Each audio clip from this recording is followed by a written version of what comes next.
அனைவருக்கும் வணக்கம். கட்டு சேவல் சளித்தொல்லை. இந்த வெய்ய காலத்தில் கட்டு சேவலுக்கு பார்த்திங்க அப்படின்னா நிறையா சளி பிடிக்குது. இந்த சளி தொல்லையிலேருந்து ஈடுபடுறதுக்கு ஒரு எளிமையான நாட்டு வைத்திய முறைகள் நாங்கள் அந்த வீடியோவில் சொல்கிறேன். வெத்தலை ஒரு கோழிக்கு ஒரு வெத்தலை வீதம், அதே மாதிரி பூண்டு ஒரு கோழிக்கு ஒரு பூண்டு, ஒரு பருப்பு பூண்டு வீதம், ஒரு 5 மிளகு எடுத்து மூண்டையும் ஒன்றா ஒரு உரலில் போட்டு நல்லா அரைச்சி எடுத்துக்கலாம். நல்லா நெய்ன்னு அரைக்கணும் அப்படிங்கிறதால ஓரளவுக்கு கோழி சாப்பிடக்கூடிய அளவுக்கு அரைச்சி எடுத்துக்கிறோம். நல்லா இடிச்சிக்கலாம். நல்லா போட்டு ஒரு சின்ன உரலையோ ஏதோ ஒன்று போட்டு நல்லா இடித்து தனியாக நம்ம எடுத்து வச்சுக்கிறோம். அதோடு பார்த்திங்க அப்படின்னா மஞ்சத்தூள் நம்ம கொஞ்சம் லைட்டாக மஞ்சத்தூள் ஆட் பண்ணி எடுத்து வச்சுக்கிறோம் ஃபஸ்ட்டில். அதுக்கப்புறமா இது எல்லாத்தையும் அரைச்சி எடுத்து வச்சதுக்கப்புறமா நம்ம ஃபஸ்ட்டு கோழி தொண்டைக்குள்ளே இருக்கக்கூடிய சளியை நம்ம என்ன பண்ணோம் அப்படின்னாக்கா, ஃபஸ்ட்டு அந்த கோழியினுடைய இறகுனால் தொண்டைக்குள்ளே இருக்கக்கூடிய அந்த சளியை ஃபஸ்ட்டு ரிமூவ் பண்ணிடணும். அது எப்படின்னா ஒரு இறகு எடுத்து தொண்டைகளை விட்டு அப்படி சுற்றணும் அப்படின்னாக்கா நமக்கு அந்த சளி எளிமையாக வெளியே வந்துடும்.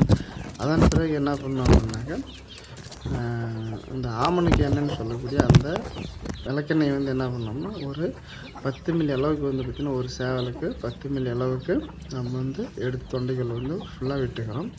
விட்டுட்டு ஒரு அரை மணி நேரம் கழிச்ச பிறகு நம்ம இந்த அரைச்சி வச்சுருக்கக்கூடிய அந்த வெத்தலை இதெல்லாம் அரைச்சி வச்சிருக்கக்கூடிய அந்த வெத்தலையை எடுத்து நம்ம என்ன பண்ணுறோம் அப்படின்னாக்கா, அப்படியே தொண்டைக்குள்ளே வாய்க்குள்ளே போட்டு நம்ம அதை சாப்பிட வச்சிட்றோம்.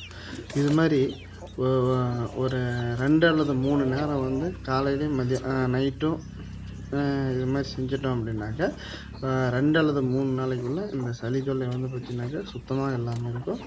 எந்த ஒரு சேவலை சேதாரம் அடையாமல் நம்மளுடைய கோழி வளர்ப்பு நல்ல சிறந்த முறையில் நம்ம செய்யலாம்.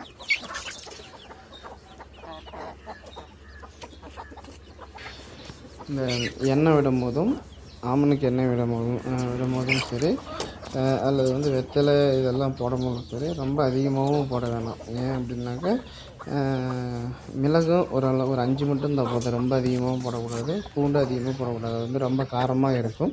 அதனால் பார்த்திங்கன்னா நீங்கள் கொஞ்சம் குறைவாக எடுத்துக்கிட்டாவே போதும்.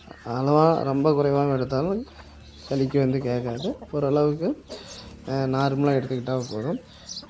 சின்ன கோழியாக இருந்தாக்கா அரை வெத்தலைக்கே போதும். பெரிய சேவல் மாதிரி இருந்தால் கட்டாயமாக ஒரு சேவலுக்கு ஒரு வெத்தலை, ஒரு 5 மிளகு, ஒரு பல்லு பூண்டு இதை மட்டும் எடுத்து அரைச்சி நீங்கள் இது மாதிரி நான் இந்த வீடியோவில் காட்டியிருக்கிற மாதிரி நீங்கள் செஞ்சிட்டிங்க அப்படின்னாக்கா 100% சளித்தொல்லை இருக்காது. இது மாதிரி என்னுடைய சேவல்களுக்கு நிறையா சேவலுக்கு நான் அது மாதிரி நான் வைத்தியம் பண்ணி நான் ரிசல்ட் பார்த்துருக்குறேன். அதனால தான் உங்களுக்கு நீங்களும் பலனடைய வேண்டும் அப்படின்னு சொல்லிட்டு உங்களுக்கு அனைவருக்கும் இந்த தகவலை நான் ஒரு வீடியோவாக போடுறேன். தேங்க்யூ.